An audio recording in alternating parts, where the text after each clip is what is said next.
Welcome back to the channel, everyone. And it's another late night with the Gringo, and this is episode 26. So we're just rolling along. You know, we love Sunday nights. We love Monday nights. I don't want to say thank you to everybody. Last night was the most successful stream. We've only started doing this maybe a month ago. I mean, we off and on doing live streams. And I know it's really hard to get started. I know it's really hard to capture an audience, find an audience, but the audience keeps growing. And I mean, little by little. And even if it's just one or two people, it's fun. Even if it's no people, it's still fun. We still do it because we have fun doing it. But last night we had well over a couple of hundred, and that's awesome. If they check in for a minute, they check in for a half hour. Either way, it's just fun that they check in. Really appreciate that. Really appreciate the likes. Really appreciate the other views on the other videos that we've been getting up. And we just posted a new one today. The new video. Now, of course, we do more than just news and politics. We do talk a lot of politics. We do talk a lot of news, especially when it's in current events like we're going to talk about today. But we do cover pop culture, comic books especially, movies. We do movie reviews and retro movies. And today, it's going to go live. It might have gone just live right now. But if you've seen this new Superman trailer, you're excited for that. There's a bunch of other characters in that trailer. Hawkgirl, Metamorpho, all that. So we did a video on Metamorpho last week. People seem to enjoy that. The origin of who is Metamorpho, so you know who he is going in. But today we posted our video on Mr. Terrific, who is the man with the black tee on his face, the black leather jacket, the balls floating around him. He's probably the most prominently featured hero besides Superman in that trailer. So I decided, well, it'd be a good idea if people understood who Mr. Terrific was. So there's actually two Mr. Terrifics. So we did both the origin story of the original Mr. Terrific from 1942, January 1942, Sensation Comics #1, which featured Wonder Woman of all things. It's actually pretty cool to look at the cover. It's a really vintage World War II era cover. And then we bleed that right into the origin story of Mr. Terrific, Michael Holt, the modern era, the modern age instead of the golden age, the modern age. Mr. Terrific, who premiered in 1997, issue number 54 of the Spectre, Volume 3. So the Spectre had a hand in that. And it's really interesting how the two stories collide. So we posted that video, so hopefully you enjoyed that. Check that out if you are a comic book fan and you're looking forward to that Superman film and want to know who everybody is in that trailer. Next week, I think I'm going to do Hawkgirl. I'm not sure yet. I haven't decided yet. But since we just got this one out, I like to take a time and think about it. But we've got a lot to talk about today.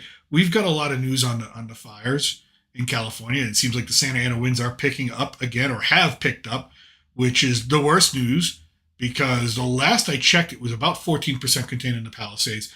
The Eaton fire is a little bit more under control. The other fire is a little bit more under control, but still they're having trouble with these fires as soon as these winds hit. Now, they're probably not going to hit the 100-mile-per-hour velocity that they hit last week because it's almost been about a week since this thing started. So you're probably not going to get the 100-mile-per-hour sort of tornado-like winds we got last week. You're probably getting between 60 and 70, but that's still plenty.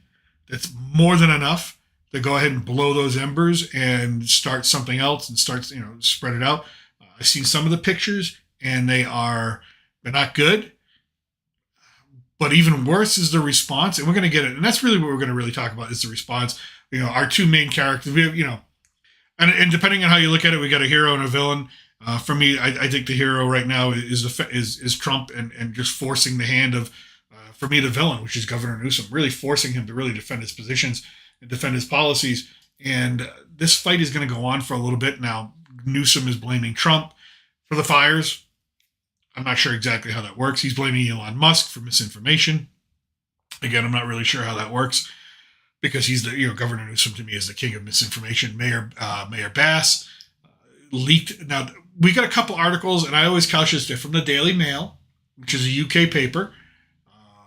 A little bit more sensational journalism, but it's still taken as a legitimate media source, and a lot of people do quote it online. A lot of people do quote it in places like CNN, Fox News, things like that.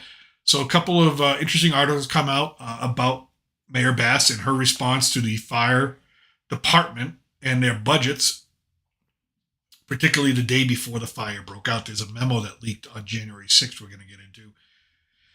And it's not good for the mayor. It really makes her look just not truthful. And I think a lot of us already felt that she wasn't being truthful. She wasn't being honest and authentic with the people, and she was covering her ass. This memo kind of seems to say, hey, yeah, I mean, you even get I don't think the fire chief of LA County is going to last very long. I think that person is going to see this through. I don't think that person is going to. Now, the LA County fire chief has gotten a lot of flack. They call her a DEI hire or whatnot. But if you look at her resume, she's got tons and tons of experience of being a firefighter, being a commander, watch commander, all that. So I don't blame her.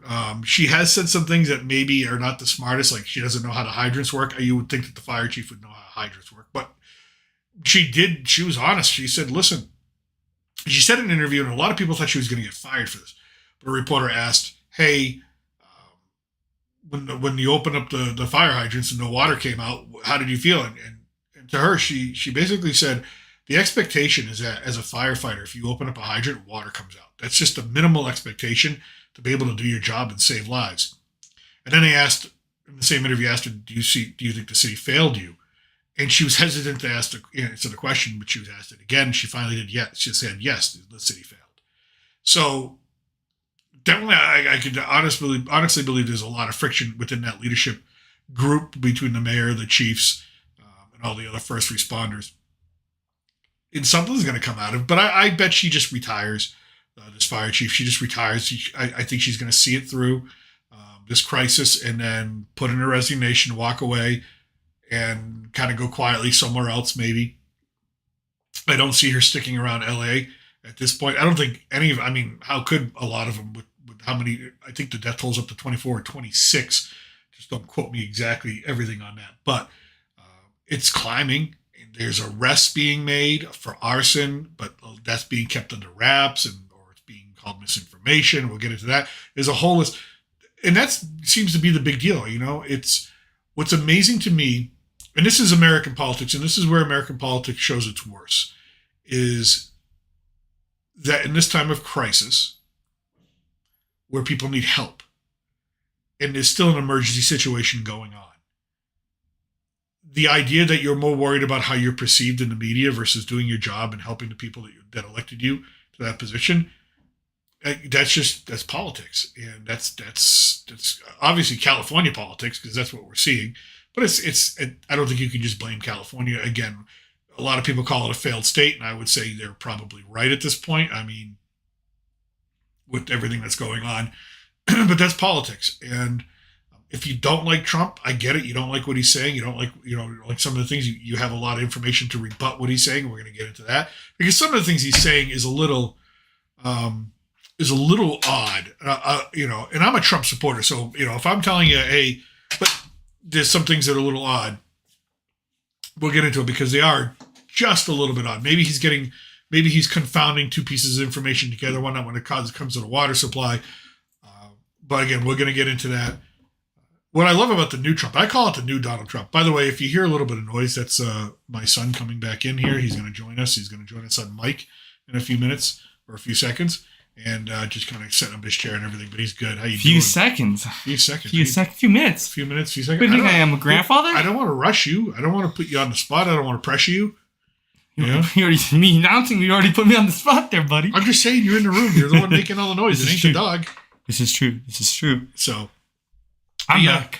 We're talking about, but I was just saying, I kind of like the new Trump, and I call him the new Trump because he's not like the old Trump. The old Trump in the first term,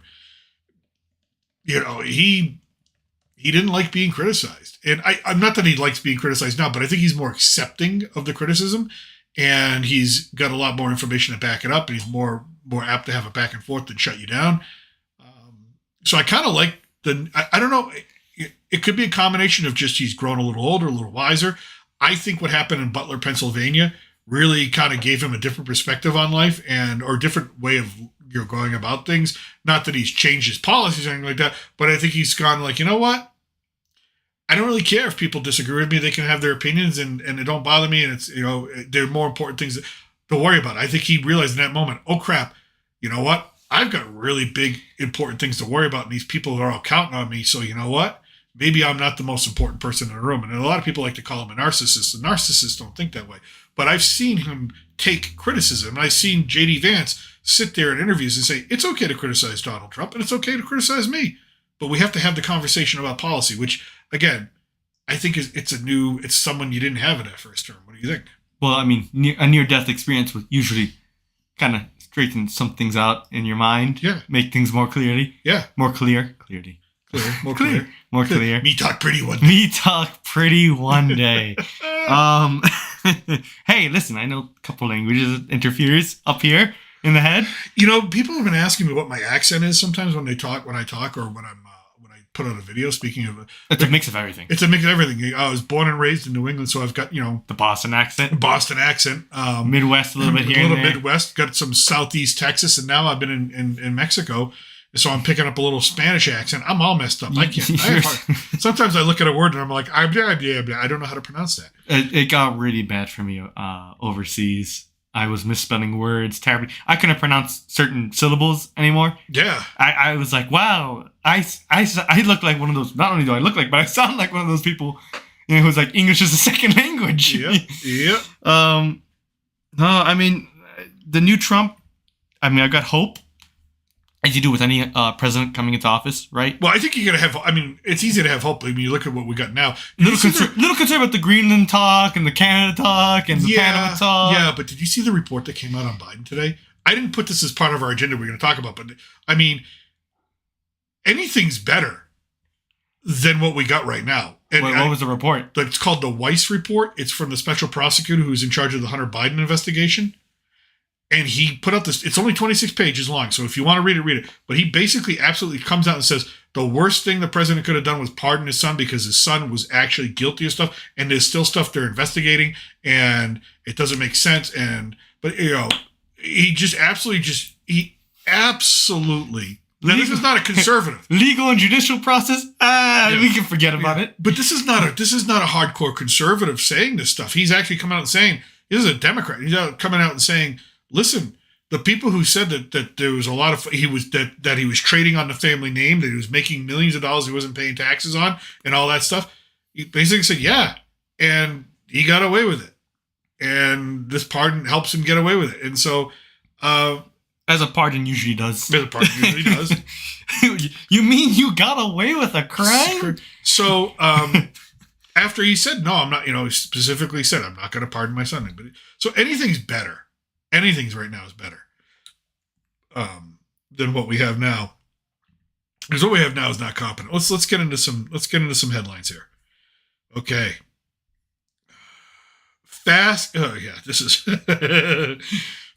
it's left leaning. Left leaning. I always like to tell people. I would say it's full left. It's way more left now than it used to be. Really? Yeah, it really is. I mean, granted, I've been overseas. I grew up on PBS, Sesame Street and all that stuff. Believe me, I've seen it change. Now, they have incredible documentaries. I love PBS. I'm not sure exactly that we should be funding them, but okay. And this is from a day or two ago. All right. It is not uncommon for Trump to make false claims about his political opponents during natural disasters. In 2018, he falsely said Democrats had inflated Hurricane Maria's death toll in Puerto Rico. In October 2024, he fabricated a claim that North Carolina's Democratic governor had blocked federal aid from flowing into the state after Hurricane Helene. So, according to PBS, that he can. But so here's about the California water policy, and here's where I'm going to couch this. At the end of all what we're going to talk about here with the California water policy and why the pumps ran dry. At the end of the day, the state didn't have the engineering structure to handle a forest fire, and they should have. They should have known.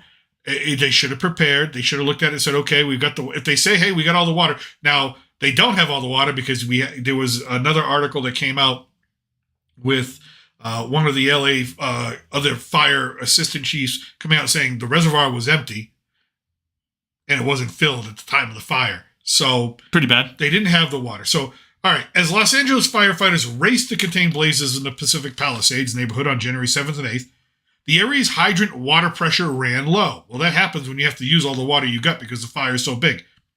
And some hydrants stopped producing water. So far, everything Trump has said is correct. He said the hydrants ran out of water. Okay. It's not looking good for Newsom right now. Yeah. Trump, in a January 8th Truth Social post, blamed Newsom's management for the water issues and said Newsom had refused to allow beautiful, clean, fresh water to flow into California.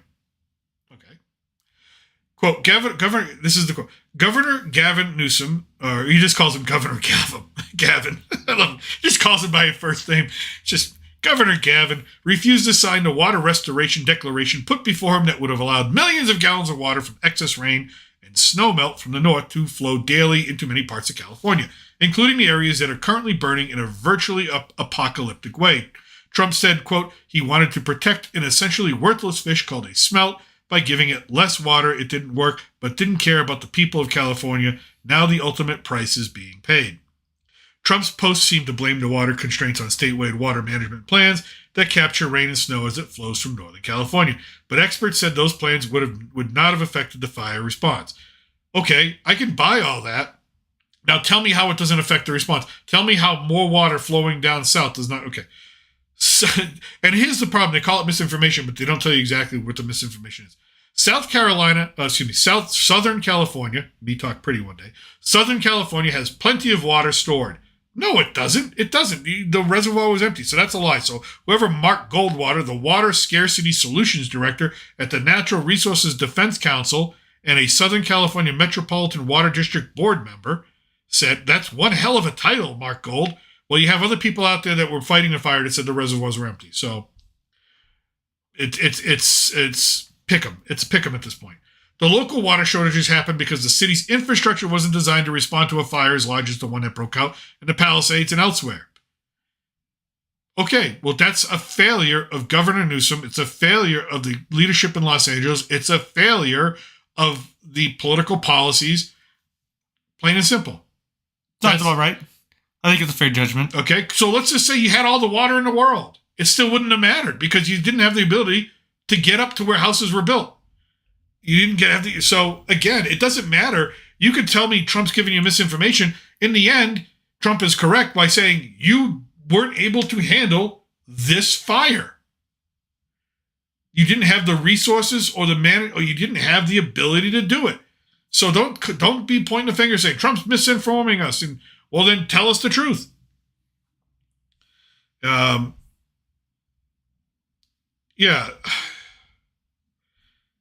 This is ridiculous. Endangered Species Act and all that. So whatever it might be, that to me is what it comes down to. And to give you an idea of why things like this happen, why the California leadership is not making sure things like this making sure things like this are in an appropriate state of readiness. It was 3 days ago I said to you, the state legislature of California was meeting. In it was the day like the wildfire. It was the day after the big night of the wildfires where everything was just getting slaughtered, right? So the state legislature had an emergency meeting. They were all called into an emergency session. And what were they there to discuss? Were they there to discuss the wildfires? Oh, God, no. No, they were there to discuss how to Trump-proof their state. Los Angeles was raging. This is like the apex, the height of the wildfires in the Palisades. You didn't know what was going to go on, what was going to happen.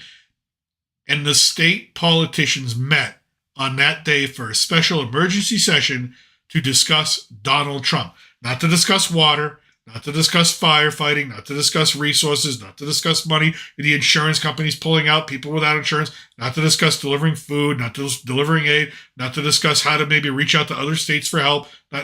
No. They were there to discuss Donald Trump because he's the real threat. Which is just, again, this is why things like this happen. This is why you see this poor guy here, the fireman on the picture, trying to hook up to a hydrant, and I'm betting if that was video and you stuck around for it all, you'd be like, there's no water coming out of this thing. So misinformation has now become less about the wildfires, less about the people, and more about who looks better. And I think Gavin Newsom's political career or his national political career is over because he's the guy who let California burn. Doesn't matter what else. He's the guy who let California burn. He's Nero. He's Emperor Nero playing the fiddle as Rome burns, right? Well, technically incorrect. Fiddles didn't exist back then. Well, whatever he was playing, and he also didn't watch it burn. I lived in Rome. I had no history. Good analogy. Hey, it's accepted analogy, right? I know. More misinformation. More misinformation from the media. Yeah. By the way, yeah. But yeah, that's what it is, and I feel terrible for these people who have this type of government. I really do. I really do. And again, and I was talking to your mother about this, and we talked about, Hurricane Harvey hitting Texas. We were in the middle of it. And it was like, the response was immediate. Someone's pissed out there. By the way, if you come to Mexico and you don't drive as fast or the way that people want you to do, they will honk at you in a way that you think you're like, you flipped them off. Like you did something So wrong. if you hear honking, because we're on a main road. But yeah, Texas was immediate, like recovery. You didn't think, hey, there were whole towns underwater. As soon as the water receded, the houses were rebuilt. Everything went back to normal. And it was like almost immediate. So, yeah. Yeah. Hey, by the way, I heard that they don't quite understand. They don't quite know what the cause of the fire is yet. They're still under investigation. But that's perfect. It's my favorite thing to hear. But did you hear that firefighters catch second arsonist in the act of starting new blazes in L.A. days after cops arrest illegal immigrant with a blowtorch? I'm sorry. Oh, what? I'm going to read that headline again because I find it to be important. Firefighters catch a second arsonist in the act of starting a new blaze in Los Angeles days after cops arrest the illegal immigrant with a blowtorch. That doesn't sound great. Well, that sounds no.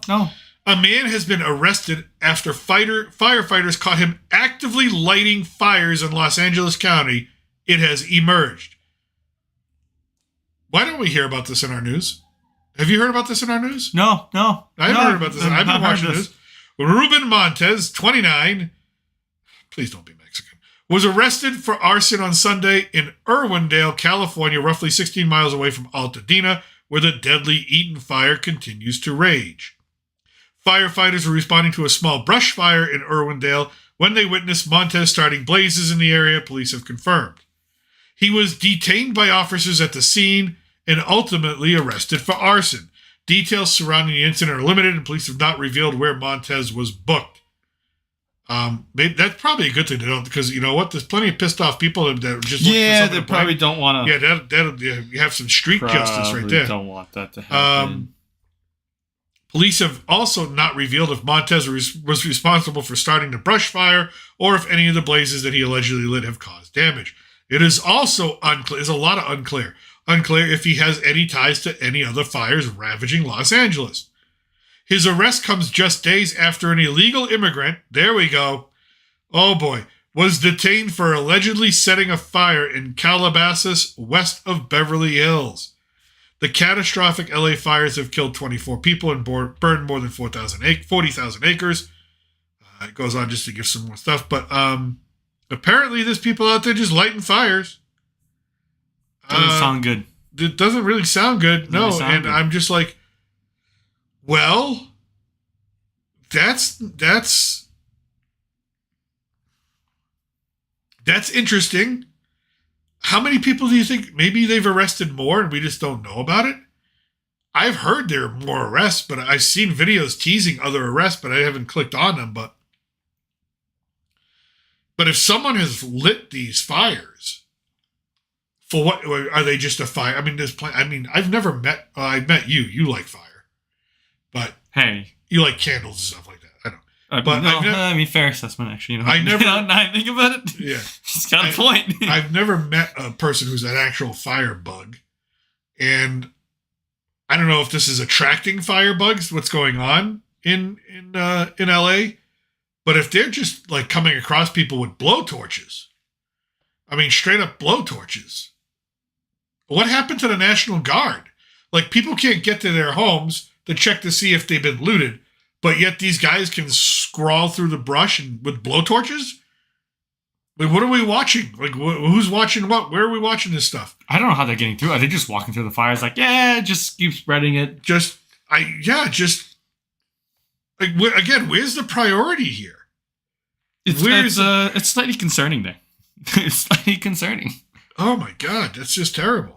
These poor firefighters are like fighting for their lives. Yeah, they're out there. And then they hear, got Johnny over here starting a new one. Ruben Montez, 29. That doesn't sound good. That doesn't. Did they give what was the name of the other guy? Or did they say illegal immigrant? No, they just say illegal immigrant. They don't give his name or their name. Probably a good thing. Oh my God, that's terrible.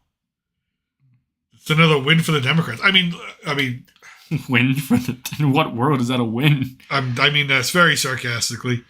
I mean, they just can't. They can't catch a. If you're a Democrat, win. if you're a Democrat, you just can't catch a break here. It just looks like all your policies are just falling in on each other one after another. One after another. My God. But no problem. Governor Newsom has set up a donation. If you want to, do you want to donate some money to Governor Newsom?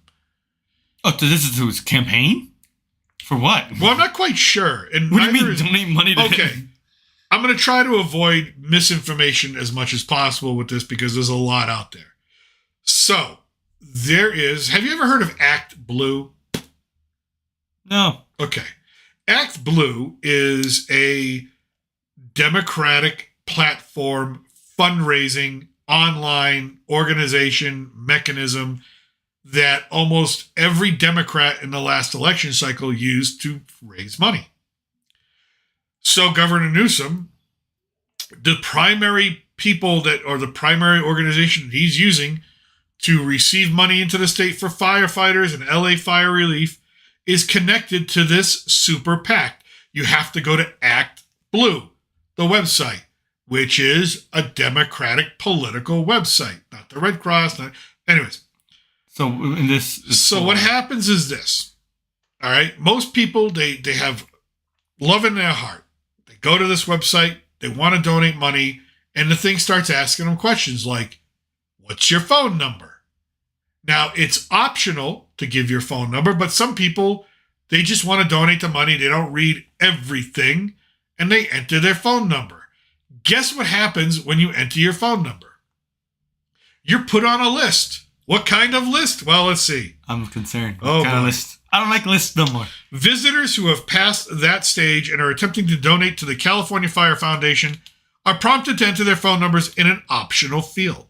However, those who provide their numbers, which some do without thinking, because we sometimes do that when we're trying to do the right thing, are automatically added to a text messaging list for campaign updates.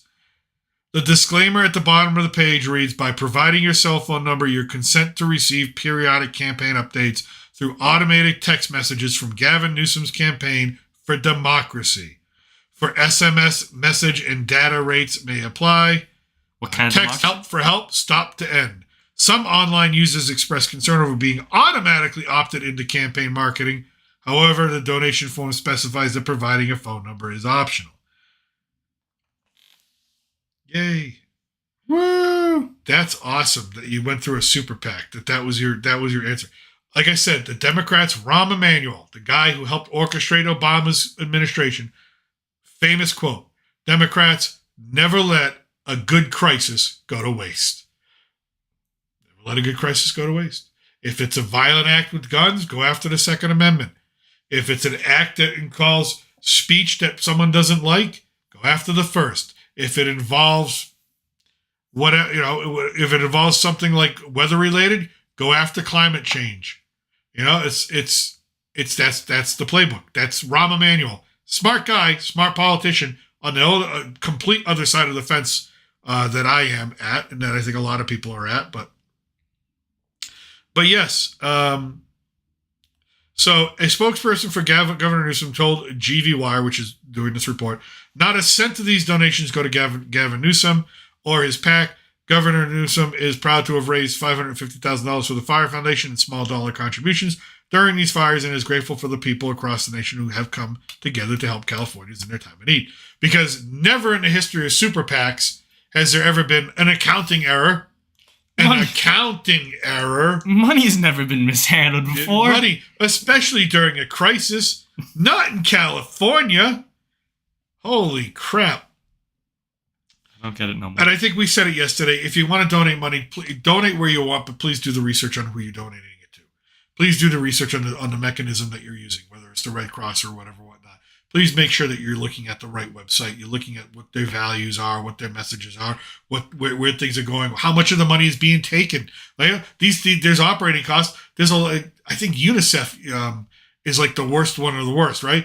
For every dollar, like if you give $1 to UNICEF, like 50% of it goes to UNICEF, and only 50 or something like more than 50%. Well, granted, it's a big organization. Sure, but it's the UN. They have the money. They should, if you donate money to charity to help feed hungry kids, maybe the kid could have a bigger bowl of rice. I don't know. I mean, have you seen those salaries? I've seen those are heavy salaries. My point. Those are heavy salaries, but still, maybe they shouldn't be.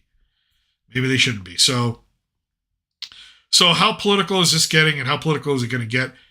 I think it's just, again, it's a bad choice. It's just a bad choice to use your super PAC, your political super PAC that has basically in charge of the Democratic message within California and other places.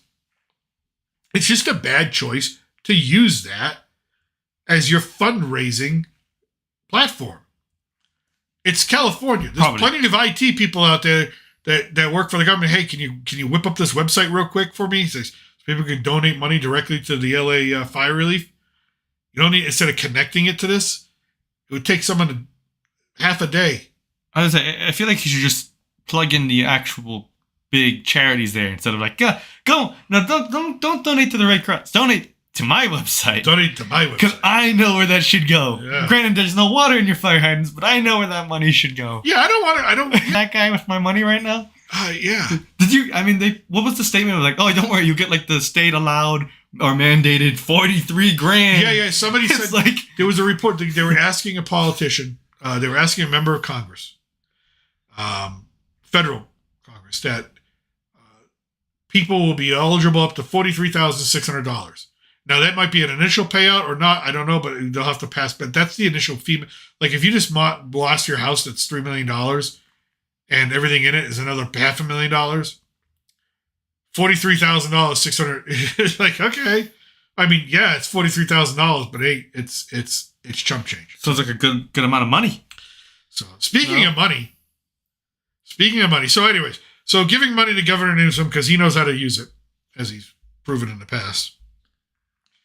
Dear Lord. I mean, this guy, this guy must wake up, just look in the mirror and go, my, I don't know, you know what? He's still got a good base. He's either looking in the mirror, he's just looking on the horizon going, my life as a career politician is over. Or he's such a narcissist, he's like, I can get out of this.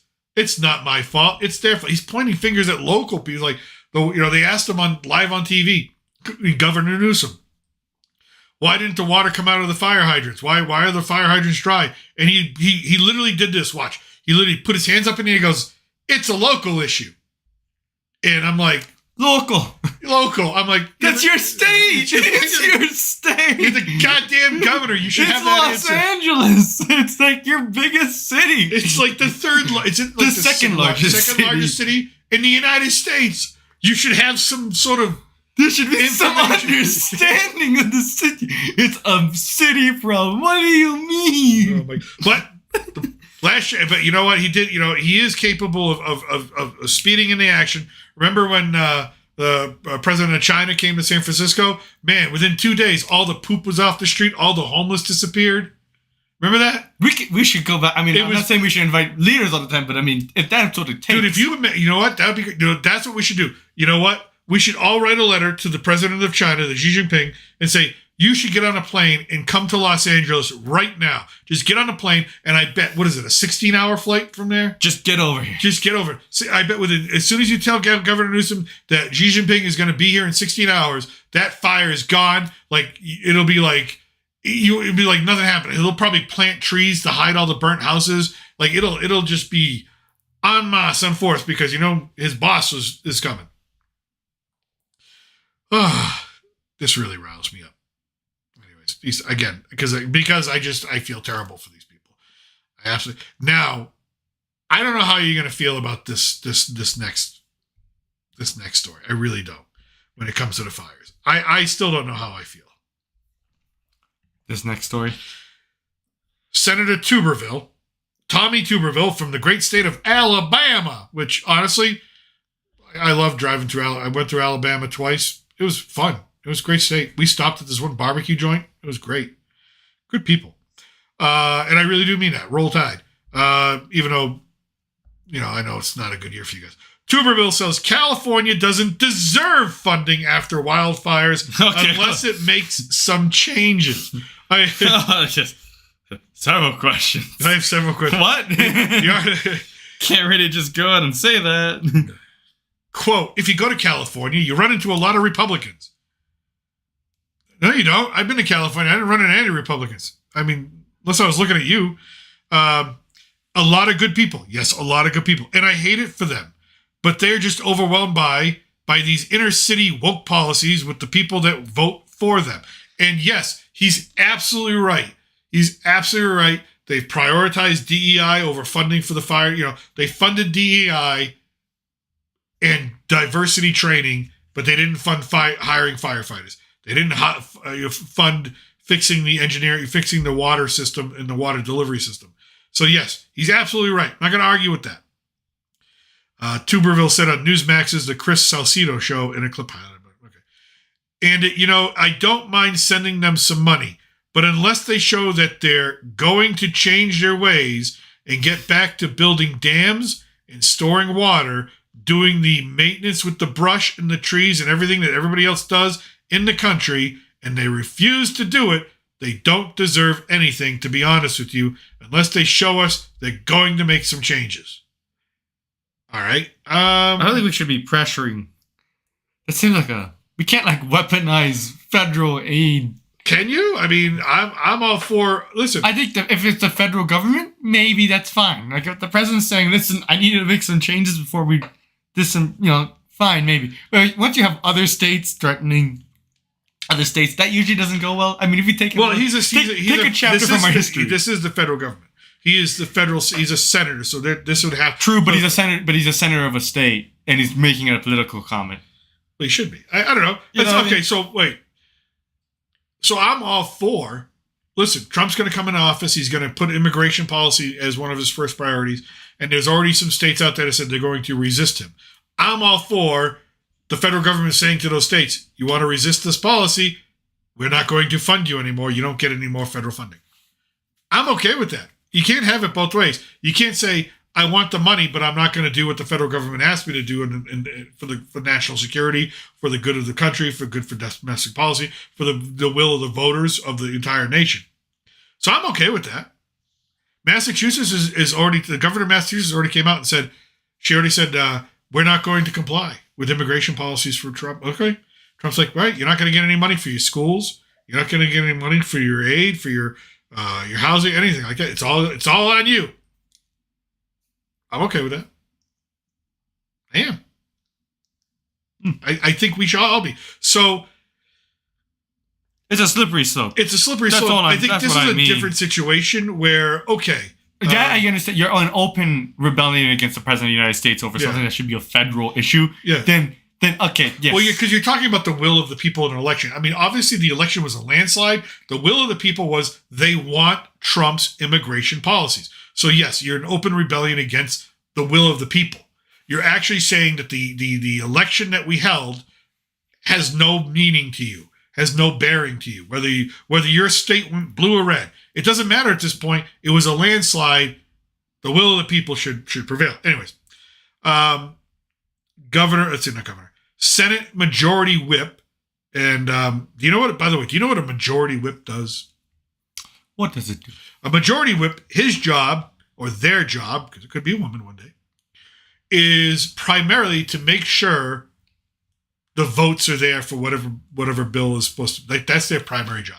Like, to make sure that they go to everybody and say, what are you voting? No, you're voting that. Make sure the bill passes. So that's a high pressure job, but it's done by, right now it's John Barrasso, Republican from Wyoming, the great state of Wyoming. Never been there. Can't wait to get there one day. Predicting that there will be strings attached to the money that is ultimately approved for Los Angeles area fire aid.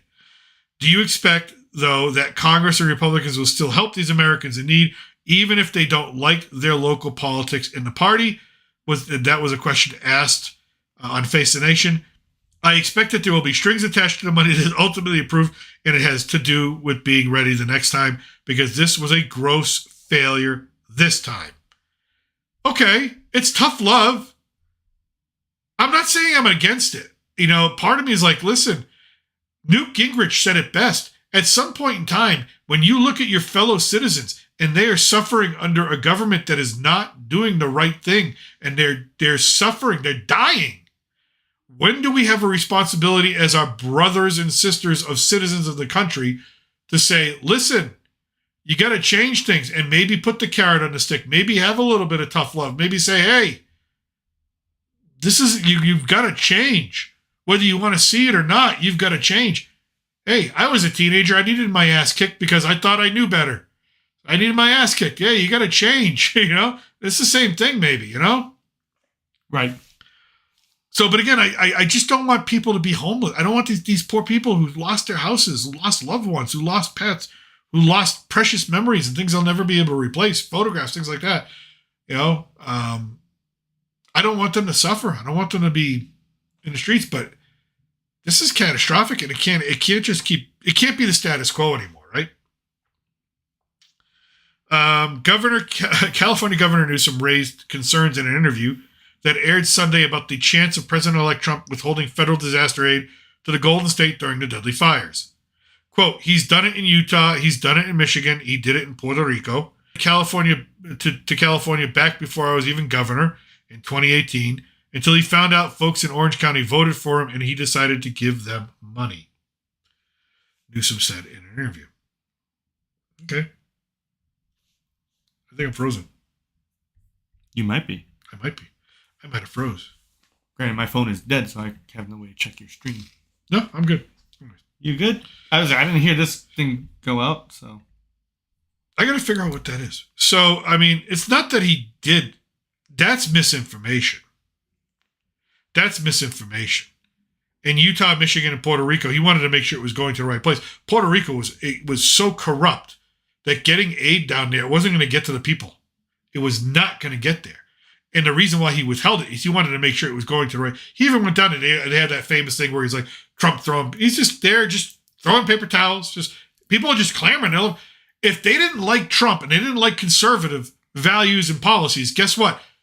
The last election, the governor of Puerto Rico is now a conservative Republican woman who is much on the same vein as Trump. So, I don't know. Don't point at Puerto Rico right now and tell me that they're, anyways. In Michigan, I lived in Michigan. I don't know what he did it in Michigan. Yeah, because of the COVID policies. Because, and because of other reasons. But anyways, there's other stories. When he opens his mouth, it just is, again, you just got to take what he says for granted. With a grain of salt. Grain of salt. All right. Speaking of money, I got to get back to my other screen here. Sorry, people. Speaking of money. Foster children? Huh? Oh, sorry. No. No. Okay. Did you not hear about that? Do you know what I'm talking about? I have no idea what you're talking about. This is a couple years back, but it kind of resurfaced recently in the media because Kansas passed a law saying the state's not allowed to take money away from foster children. So I believe if I understand correctly, I could be completely misrepresenting what is going on. Certain states will not give money. So the state has a responsibility to give money to foster children once they do turn 18. A lot of states don't. Why not? They keep it and they claim as a compensation for taking care of them, which is illegal. Highly illegal. But states do it anyways.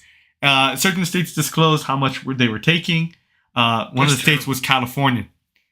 And this was when Newsom was in office. It's like, no, we won't disclose how much we've been taking. Okay. Well, speaking of money, Mayor Bass. Oh God. Remember she said that we didn't cut any money? That's not a thing. We fund it. No, okay. So unfortunately for Mayor Bass, a memo leaked from her office. Oh God, as always. It's always a damn memo. They actually have a picture of it. Oh, that's even better. Right here. Operations Valley Bureau, Department Update, January 6th, 2025. So this memo was from the day before the fires broke out. Los Angeles, leaked memo reveals LA Mayor Karen Bass demanded her fire department cut an extra $49 million just 1 week before wildfires broke out. Los Angeles Mayor Karen Bass demanded her fire department make an extra $49 million of budget cuts last week, a leaked memo revealed. The cut is already on top of the $17.6 million of cuts in her latest budget. The extra cuts, requested just days before fires broke out and devastated swaths of Los Angeles, would have shut down 16 fire stations and crippled the department's ability to respond to emergency, sources said. Dear Lord. But isn't she the one who keeps coming out? No, we haven't cut any money. We haven't cut any money. No, that's misinformation. I'm pretty sure. I'm sure. Pretty sure. I'm damn sure she said it. I just gotta say pretty sure because but this is, you know what though? This picture of her getting off the airplane, just not having, just stone faced when the reporter was telling her, hey, so your city's on fire. Do you have anything to say? And she couldn't even come out with like, I feel terrible for my fellow citizens. She couldn't even say that. She's stone faced. All right. DailyMail.com interviewed current and former senior LA Fire Department officers briefed on the shocking proposed cuts and exclusively obtained the memo from an LA Fire Department whistleblower who posts on social media under the moniker LA Fire Department Watchdog. The memo is dated January 6th. Wow, that day is just so popular. Only a day before the devastating Palisades fire started. According to the sources, it was sent from LA Fire Department top brass at City Hall to division chiefs and captains after a fraught meeting the previous Friday between Chief Kristen Crowley and Mayor Bass. The LA Fire Department is still going through a, quote, the LA Fire Department is still going through a fiscal year 2024-2025 $48.8 million budget reduction exercise with the city's attorney's office. The only way to provide a cost savings would be to close as many as 16 fire stations. Not resources, fire stations. This equates to at least one fire station per city council district. Why are we cutting fire? Do you know how... There's got to be something better to cut. You've never been to Los Angeles. I have. Yeah, I think so, yeah. It is dense. Yeah, I think. Population density at its... It can't... To remove a fire station from a densely populated city, you might as well... I mean, what's next? Hey, we're getting rid of grocery stores? No groceries, no fire department. We already defunded the police. What the frig? I mean, well, first of all, grocery stores are leaving some areas of Los Angeles because of crime. Well, I have a question. Why are we cutting the budget? To fund what? DEI, baby, probably. It's going to all those initiatives that we already talked about. That, we got to Trump-proof the state. Got to Trump-proof it. The details of this plan have not yet been developed. This is the worst-case scenario. It is not happening yet. But it's what was called for. There's the memo right here. Look at this. There it is. Got the seal and everything. Oh, my God. Now more than 54 square miles are scorched in at least 5 separate fires. More than 4,000 homes, buildings destroyed, 10 dead. This is just getting worse. Why? Do you think the people of Los Angeles are like finding this out slowly and they're like? Well, it was interesting. Or do you think they're just kind of like too occupied? I don't blame them. You have some celebrities coming out there, they're hardcore Democrats coming out. Like, my home is gone. I wonder where. Yeah. I wonder where the help is. There are conservative actors and celebrities that have come out, but one they quoted, and I know I've never actually watched the show, but it's not Kim. I don't think it's Kim. Chloe, maybe Chloe. I could be getting it wrong, but a Kardashian, one of those, came out and basically called Mayor Bass an idiot. Said she's incompetent, and she should be replaced. So it's amazing that you have the base, the Democratic base, starting to kind of turn on each other. That is kind of surprising. Oh, my God. Yeah. Some senior firefighters' blood was already boiling when they received the note from their bosses about proposed budget slashes. So would I. I mean, especially now, you're like, really? You think now's the time to start talking about this? Oh, wow. They have more pictures of the thing. Oh, wow. Wow. What do you mean there's more? Dude, the memo is like multiple pages. Oh, you're joking. They're trying to allocate more money for the homeless, and they need to start taking from everybody. I'm sorry. How much more money do you got to give? They spend billions on homeless. Are you kidding me? I'm not a heartless person. I understand they're in a tough spot. Please, please look up annual spending in Los Angeles on homeless, and I'm sure the state is, but I'm sure it's just ridiculous. In Los Angeles or by Los Angeles? By Los Angeles County. We've already exhausted our budget. It's already tapped. That's why they cut the fire academy in half. What? They cut the fire academy in half? Oh, this is great. As Los Angeles County prepares to intensify and refocus its efforts to fight homelessness, this is 2022 to 2023. Yeah, the Board of Supervisors approved a $532.6 million homeless initiative spending plan. Oh my God. That was for 2022 to 2023. I can't imagine. But that's not even now. for immigration either. That's just homeless. That's never mind for the immigrants who don't have. Oh my God. But really, did you just hear what I just said? They cut the fire academy in half so they could save more money. We need 100 firefighters. Too bad you get 50. Good luck. Good luck. Like, better start taking double shifts. I mean, never mind that these people putting their lives on the line, but you're going to be like, we're going to make it riskier for them. Hey, we know this is really dangerous and you're serving the community and you could just die and your loved ones will never, have you die in a horrible fire, you smoke inhalation, whatever, an explosion. But we're going to make it even more dangerous. It's like, it's like a reality show at this point. That's why it's a horrible reality show. Wait a minute. That's why we're not testing if hydrants work anymore. We're not testing hydrants. Wait. That's in the memo? Is that a direct quote from the memo? That's a direct quote from this. We're not testing fire. No, it's not from the memo. It's from the senior firefighters that they want to remain anonymous that they talk to. You're joking. That's why we're not testing if fire hydrants work anymore. Yeah, it is classic money. Yep, you're absolutely right. It is classic Democratic money. That's what this is. It's money laundering. This has got to be illegal. The more I read, I'm thinking to myself, if the FBI actually worked correctly, they should be there investigating this. We're doing everything we can to save money. Everything we can. Don't you know? It gets worse. No, it can't. We have fire engines we can't get parts for. You can't just say. When one breaks. Hold on. When one breaks down, we strip it of parts to put on other fire engines because we can't buy parts anymore. This sounds like Mad Max.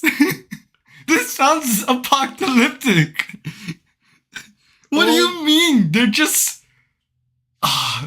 what's the word? They're cannibalizing their own trucks. They're cannibalizing their own trucks to save the other trucks. This makes no sense. This is Los Angeles. It's the second biggest city. There's tax money out the ass. If you shut down 16 stations, that's about 750 personnel. No. Then they expect us to take the same call volume. And yesterday we did 3,800 calls, almost twice of what our daily call volume usually is. We're already shy. Oh my God. Don't get shot in Los Angeles because they're already shy 200 paramedics and we're on the verge of another 200 quitting because we can't do this anymore. Because we can't do this. I had a very You've heard it here first, folks. I had a very good friend in Houston, and he went through the fire academy training. He wanted to be a firefighter, and the training is incredibly physically demanding and tough. Spend all the money on virtue signaling. Yeah, that's exactly what I just did. They needs investigation. There was this kid. And he wanted to be, so he went through all the EMT training. So he's a trained EMT. Then it got to the firefighter training, like the real physical stuff. Oh. And this kid was in good shape. This is Gabe. You remember Gabe? Oh, yeah. This kid's in good shape. The gym 5 times a week, eats healthy. He's thin. He maybe have like 2% body fat. This is a good kid, young, healthy, strong. Couldn't do it. Couldn't make it. Really? Couldn't make it. You're joking. No, I'm not joking. So, I mean, when you're talking about paramedics and EMTs, you could also be talking about firefighters quitting. So, if we don't work overtime, they suspend and threaten to terminate us. It's untenable. Wait, what are we...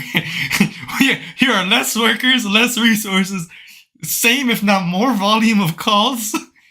But if you don't work overtime, which you're not supposed to have to work overtime... The fuck you are going to be fired. Seriously. This is crazy. Is there a union that's supposed to be watching over these people?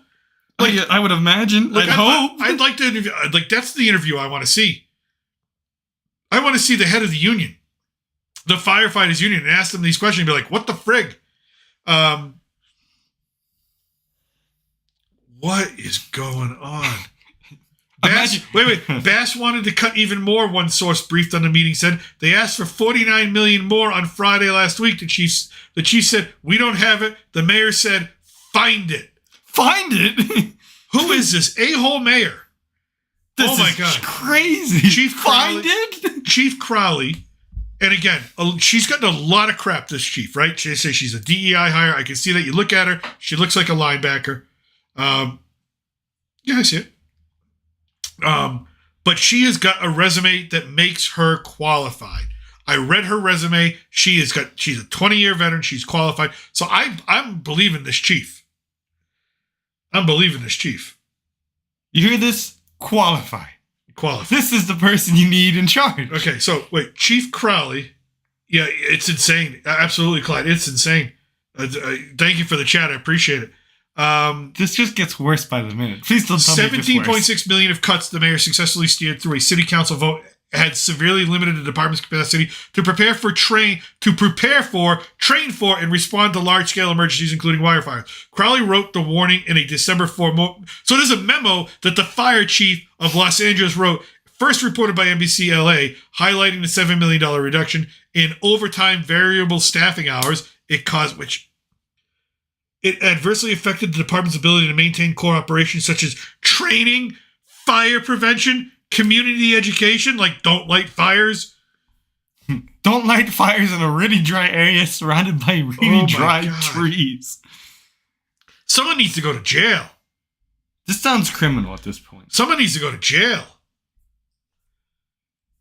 Dude, if this was Texas and this came out and Governor Abbott, like if this was Texas, if this was a city in Texas, Governor Abbott, God bless him, would wheel himself out there and bitch slap the mayor. He would absolutely bitch slap whatever mayor. And God bless. So Governor, if this was a normal job, you're just fired. Or if this is DeSantis would literally physically drag that mayor out. Can't believe. Oh my God! You're joking. This just keeps getting worse, Gringo. Please tell me there's got to be some hope here. Oh well, there could be a new pandemic. Oh yeah, that's right. You want to get to that, or you want to talk fireball? But there's more fire. Let's stay on the fire. I don't know what else to say beyond what I just read. Is there more to read? They just talk about how the mayor was in Ghana. The mayor was. I just. That's like, yeah, it's like the mayor. Okay, that's like leaving the gasoline and like the lighter next to you. You didn't light the fire, but you gave them everything, and you said, "All right, now I'm gonna go. Make sure this doesn't, interact with one another." And then being surprised, wow, someone took both and used it? There's a gallery. There's a gallery of the screenshots of this document. God, it's perfect. I gotta put my glasses back on because I can't read crap without my glasses. What else is new? What is going on? Wow. Okay, this memo goes on forever. Okay, no, it is a gallery of pictures. It's like it looks like a 2 or 3 page memo. This is crazy. The LA Fire Department is still going, and it quotes it correctly, $46.6 million. The fire chief will have a chat with the chief webinar next week to clarify the situation and the budget. Is that just the mayor just getting on their knees and be like, please, I need you to take one for me? Yeah. This is a worst case scenario, is not happening yet. But if that's what they're willing to do, what they've done and they've called misinformation, I absolutely believe it. I'm sorry, I believe it now. I'm sorry. Yeah, you've not really helped your case. Yeah, this is not. You were maybe like on the way of like maybe doing something, maybe. Meanwhile, you can donate to Gov Newsom super PAC. They've got the answers for you. Frick. Did you know there's a second endangered fish in that river? You know what I bet?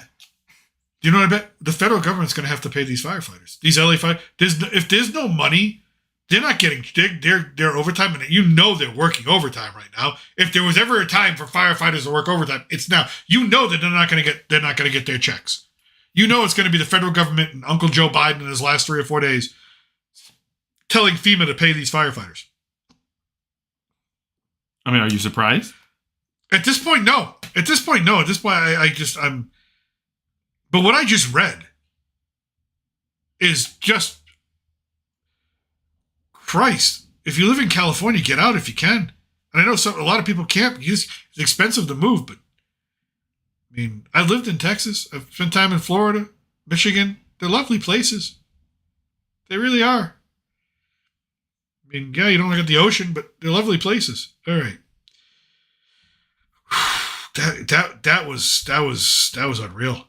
Oh, I got a P. Diddy story, but anyways, we'll get to him later. Why does it just keep getting worse? It just keeps getting worse. Okay, we're gonna go with the second worst thing that happened today. You ready? Yes, I am. Okay, so last week, I'm not ready. 2 weeks ago. Yeah, and pardons. Yeah, it is his gift. Yeah. And here's the problem. You know, Clyde, that's Clyde in the chat. This is Biden's party gift. And that's the big problem I have, is that every time Biden gives out money, it never goes to where it's supposed to go, or at least most of it doesn't get to where it's going to. It just is so many leaks in the bucket that's carrying the money. And it's just, God, it's frustrating because the people who need it never get it. Or they get the crumbs. They get the crumbs and they're supposed to be friggin' grateful for the crumb. Oh, thank you, sir. You know, they're like Oliver Twist. Please, sir, may I have some more? You know, it's just, they don't get what they need. All right. And if that didn't wake you up, so over the last couple of weeks, there's been stories. We love stories here. We love stories here. And you've read a lot of them about HMPV, which is a virus. It's a known virus. It's a pneumococcal virus. But there were stories about it decimating certain areas of China. Okay? Now, certain news outlets ran with the story that it's becoming an epidemic in certain places in China. It's out of control. There's lots of deaths, whatnot. And then certain news outlets come in and say, no, that's fake news. It's this right now. Okay. So I always err on the side of, you know what? It's probably not as bad as we think. Okay. Let's just hope. But now it's in the country that I live in, which is across the fucking ocean. All right. So it does not bode well. All right. So it's already made its way across the Pacific. It's right under you, America. If not already in you. Here it comes. There are cases of HMPV in 18 states of Mexico.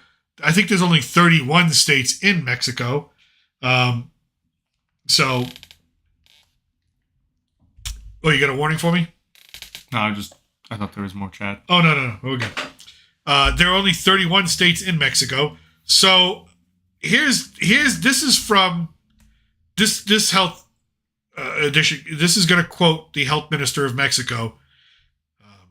Take it for what it's worth. All right. HMPV has caused a spike in a number of cases in Mexico due to the winter season, and cases have already been detected in at least 18 federal entities. Human metapneumovirus. That sounds terrible. Like, who's naming this shit? The metapneumovirus. I hope you get paid, though, for that. That's a great job to have. I mean, and no offense, with my condition, if I get this, I'm going to be shut off. Like a light switch, probably. Don't worry, I've got everything else covered. I got hand wipes and I got. This is known to cause acute respiratory infections. Where have I heard that before? Perfect for you. Where have I heard that before? I'm going back a few years. It has been detected in 18 states in the country. The most affected are children ages 1 to 4. Yes, it does affect children the worst. Young children and older adults. Where have I heard that before? Followed by infants under 1 year of age, children ages 5 to 9 years, and older adults. Although this virus is not unknown to science, its recent resurgence is causing concern, especially in the most affected regions, such as the Sinaloa and Nuevo Leon, which is New Leon. The Ministry of Health has intensified epidemiological surveillance to control its spread. Okay, let's read that sentence again, because I think it's important. The Ministry of Health has intensified epidemiological surveillance to control its spread. Okay, so they're now following cases and wondering, I think the next step is, do they quarantine people? And that hasn't happened yet, but that's the next step if it doesn't get under control. Oh, okay. They can't even tell between the common cold and flu. Yeah. Okay. What it is.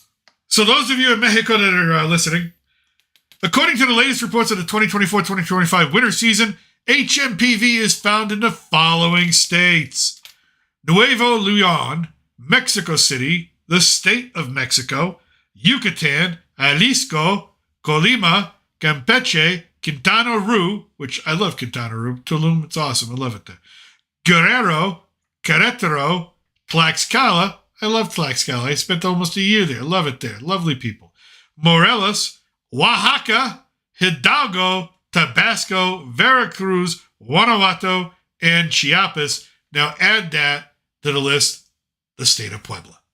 All right, because we just got an article on Instagram on it being in this state. Sounds about right. HMPV is not new to the global scene. It was first identified in 2001 in the Netherlands and has since been recognized as a pathogen capable of causing severe influenza-like illness, especially in children under 5 years of age, older adults, and people with weakened immune systems. Hey, look, they got a little picture of this, a little germ picture. Isn't that nice? In China, HMPV has been linked to epidemic outbreaks that have overwhelmed hospitals and health systems. Okay, so now I'm getting something that is quoting Ministry of Health sources. So if the Ministry of Health sources of the government of Mexico is saying that certain areas of China have been overwhelmed, now I have to believe that, yes, it's becoming an epidemic in China.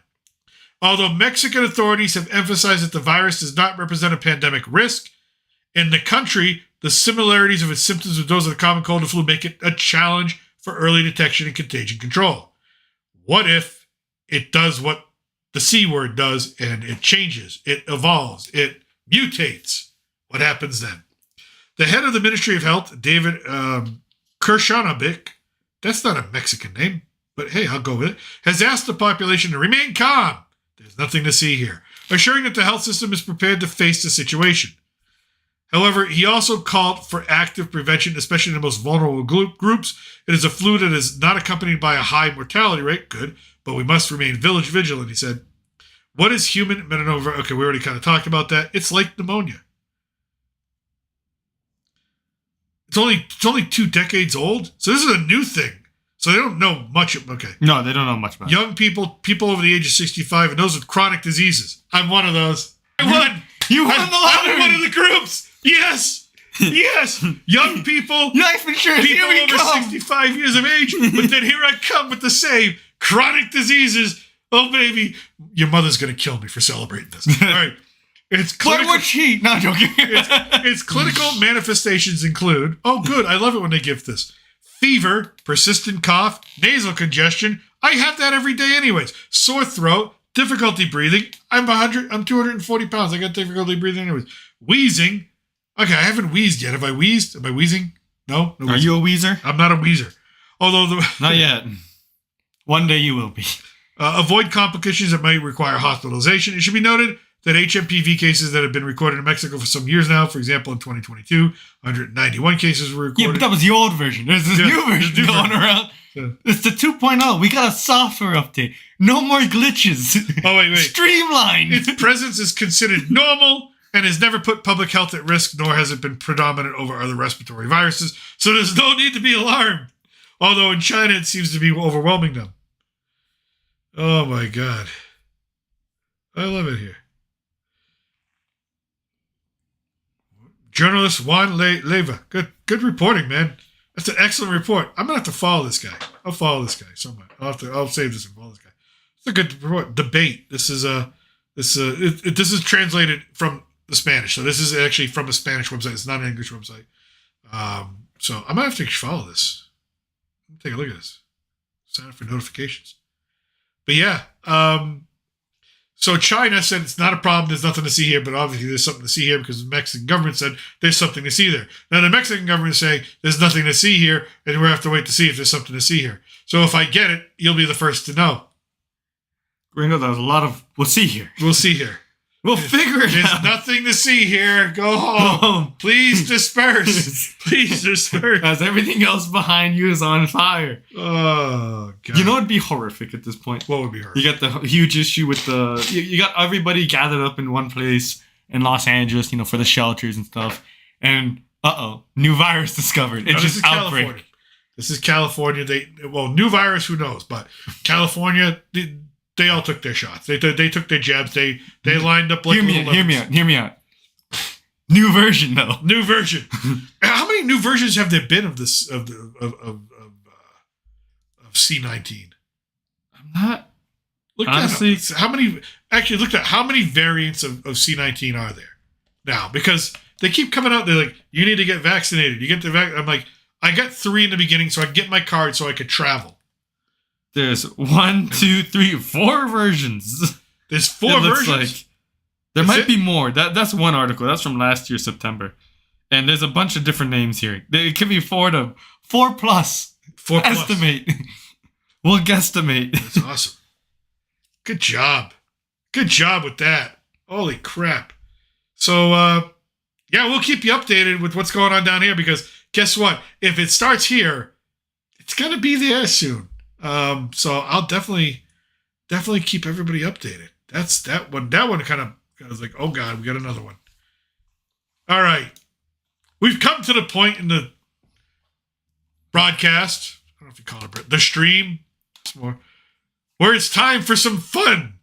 Some fun. And who's more fun than P. Diddy? Okay. Let's get There's no party like a Diddy party. A Diddy party. Oh, here we go, baby. You know, you a lot of celebrities must be actually happy with this fire. The evidence is burned. The evidence burned. There's no evidence no more. Oh, by the way, it's all been burned. You know, I'll have to find the article, but for some reason the FBI was searching the rental home of Ben Affleck. Affleck, you know? Yeah, and I know who Ben Affleck is. There are a few guys I know. Today, in connection with the fires. So I'm like, but they wouldn't say why. And you get a picture of Ben Affleck just standing outside, smoking a dart, wondering, while FBI guys are running around the house. And I'm going to be thinking, there's so much we're not being told. Why Ben Affleck? What did he do? All right, you ready for this? Oh, wait. Before we get to the story, guess who else is now in that jail in Brooklyn? I think it is. Yeah, the jail in Brooklyn. The CEO killer. The CEO killer, but guess who else? Who else? What's the crypto that fell apart? The guy who Sam Bankman-Fried? Yes. He's in there now. But wait, he was already sentenced, though. They're all in there for some reason, I think. God, from what I heard. That's from what I heard. Because that guy was a freak. It could have been a wrong article. That guy was a freak. All right, here we go. Ready? 8 shocking Diddy, the making of a bad boy revelations. I'm sorry. I'm sorry. What is the title of this? 8 shocking. Okay, so the making of a bad boy. Diddy, the making of a bad boy, because Bad Boy Records. 8 shocking revelations from that documentary.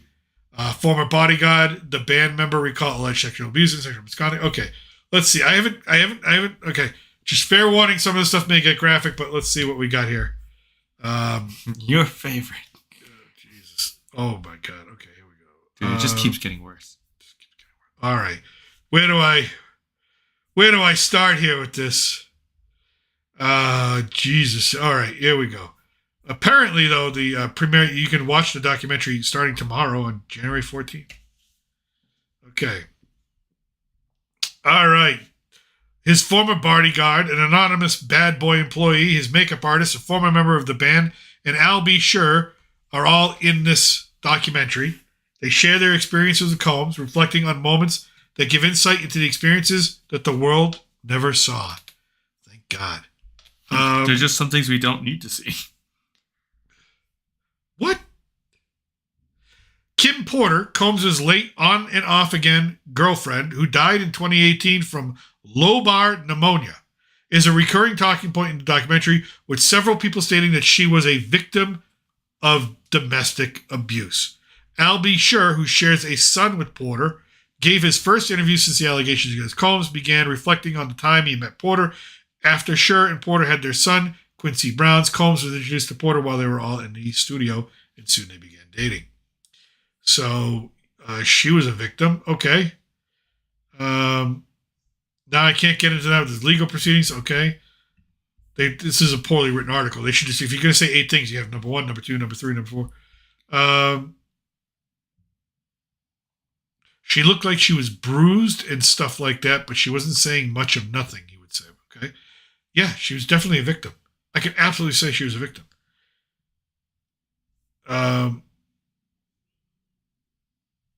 Medical professionals have not found any evidence to indicate that Kim Porter's death was the result of unnatural causes. The LA Police Department stated that there was no foul play or criminal involvement, so she died of pneumonia. Convenient. Awfully convenient. Yeah. Combs' former bodyguard, Gene Deal, who was employed from 1991 through 2005, that's a long goddamn time, makes several allegations throughout Diddy, the Making of a Bad Boy, recalling a time when Combs berated his mother, Janice Combs, and that Deal inevitably quit his job after refusing to fetch food at Janice's request. But one of his most notable recollections was from the night that the notorious B.I.G. was shot and killed on March 9th, 1997. Rumors have swirled for years that Combs had something to do with his murder, which Combs has denied. Deal states that based on intel, he warned Combs that someone was going to die that night before they went to a Vibe magazine party in L.A. Combs replied, quote, "Gene, I don't want to hear that shit," end quote. After shots rang out and Biggie was killed, he remembers Combs looking stunned and had a look in his eye that he couldn't believe it. When asked by the documentary producers if he thinks Combs was involved, Deal replied, "Feelings can't change facts, but facts can change feelings. I think that he plays big in the atmosphere. So did he directly have something to do with it? He could have." Okay. I always thought he had something to do with it. Don't know what, but hey. Oh, did I die? I died. You're back. You're back? I'm back. Back. Sorry, the internet here gets a little wonky. Back again. No. We're back. We're back. Officially. All right. There's one in here where they accused the mother of P. Diddy of having the same type of parties. No. Yeah, like when he was a little boy. Oh, well, I mean, So that would explain a lot of. Yeah, so one former anonymous bad boy employee whose voice was modulated for fear of retaliation alleges that he's seen Combs be very violent and threatened him if he were ever to leave Bad Boy. He says he met Combs around 2015 or 2016 and said that he was sent on, quote, missions that were out of his professional purview, including recruiting underage girls for Combs' now infamous freak-off sex parties. Okay, so whoever the documentary people are, they've got to give that name to the FBI. Right. They got to say, look, this guy's getting from me where he said, this guy is a problem. Hear me out. Should be in jail. Yeah. Anytime where the studios or any room is red, it's red because he feels like the frequency. He feels like the frequency for fucking or making love or sex. He said of the freak-offs. In the documentary, there's exclusive footage showing a party room bathed in red light. He looked at two of the girls and winked his eyes and pointed and say, "Y'all come here." And he walked out and left into his room and didn't come out until a whole another 24 hours. For sure, they were underage. Oh, dear God. Just doesn't get much better for him, does it? Oh, my God. What the frig? Okay, here we go. Combs' childhood friend Tim Patterson reflects on their time growing up together in Mount Vernon, New York. Oh, great. He says that Combs was bullied as a kid. Okay, who wasn't? And described himself as a protector. Okay, that's nice. Patterson says that Combs' mother, Janice, used to have illicit parties that were attended by drug pushers and soaked in alcohol and marijuana. At night, it wouldn't be a thing to mistakenly walk into one of the bedrooms and you got a couple in there butt naked, he said. That's what we were privy to. This is what we were fed. Was it desensitizing us? I'm sure it was. Were we aware of it? No. That was just Saturday night. Janice Combs did not respond to the producer's request for comment. That was Saturday night. That's Live from Saturday night. What did you do Saturday night? Watch Saturday Night Live sometimes. It's just what I do. What do you do? I'm here playing video games. But that's it. Yeah, that's it. I'm playing video games. So this comes out tomorrow. And what platform is it on? Peacock. 90-minute documentary on Peacock. Oh, we're watching this. We're watching this. This doesn't sound good. We're gonna watch this. We have to comment on it. Hide the baby oil. Yeah. Yep. There's a lot of things you gotta hide. A lot of things you gotta hide at this point. Jesus. A lot of bad materials. I mean, I went to college. I'm not a prude. I had my parties. I had my times. Dear sweetheart wife, I was a Christian. I love Jesus. I didn't do anything wrong. You should have said you were a good Catholic. See, that's not how I know you're lying. Catholic. I love you. So famous last word. But I grew up to be an adult. So I'm not a prude. Like if someone wants to drink, if people want to get together to drink and have a little marijuana, it's fine. Whatever. As long as it's legal and not hurt nobody. I don't care. They want to do this stuff if they're consenting adults. Who cares? I don't. But it doesn't seem like there's a lot of consenting adults in some of this stuff. Seems like there's a lot of innuendo or just outright just saying people were underage, and that's just wrong. There's no way around it. So I don't think he's getting out of jail anytime soon. No, Gringo, I don't think he's beating this one. I think there's a lot of things he can beat. That's just not one of them. I don't think this is happening for him. No, I just don't think it is. No. Oh my God, we gotta get your camera fixed. We gotta get you back on camera. It's all right. I'll figure it out. I don't want to take the spotlight from me, I have no spotlight. I'm bald. I'm old. There's no spotlight. That's my point. Look, that's my point. Look, I look my like point exactly. I'm Santa Claus, retired. Look at this. It's just it is what it is, But all right. With that, you got anything else for the crowd? We're ending it on the Diddy story. Yeah, that stuff about Justin. We're gonna end it on the Diddy story. We went from California fires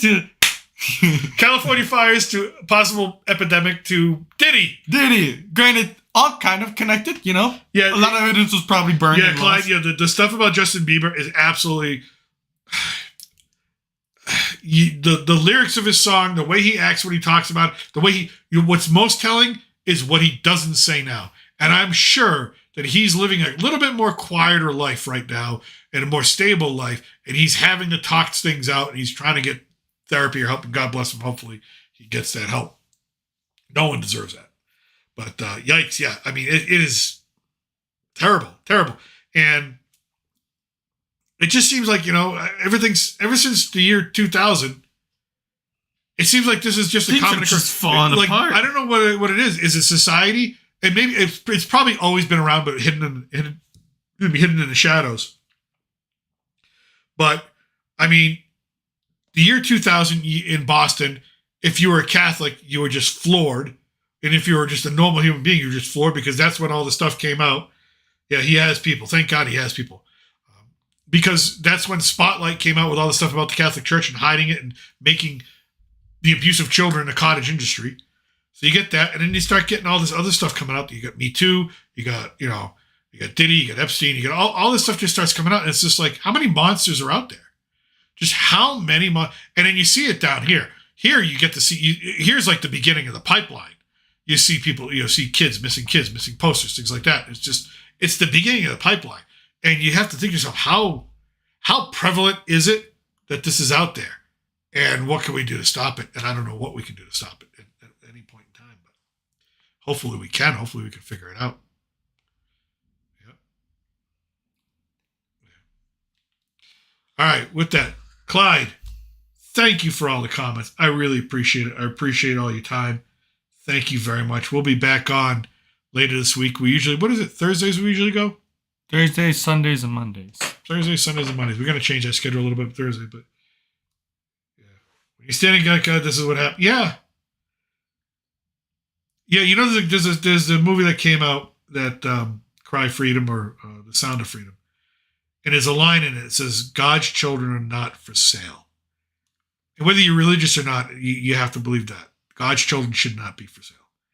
And that's what it is. So, but we're going to end it on that. We're going to go do some happy. We're going to have some food. We're going to have some video games. So, Clyde, thank you. Appreciate you very much. Thank you very much.